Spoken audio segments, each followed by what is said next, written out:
Sizden salamlayırıq yeniden. Bu dəfəki evimiz, sıradaki evimiz Geo House adlanan evdir. Yığılıb açılır. Onun bizdə sertifikat da var. Yalnız bizim şirkətə məxsusdur.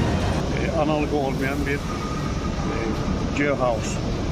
İnşallah başlanılıb bunun tikintisinə, uğraşdırılmasına. Bu Geo evlərimizin daha rahat şəkildə aparılması, daşınması mümkündür. Yığılır, açılıb, nəqliyyat vasitələri də burada nəzərə alınıb, daşınması çox rahat şəkildə həyata keçirilir.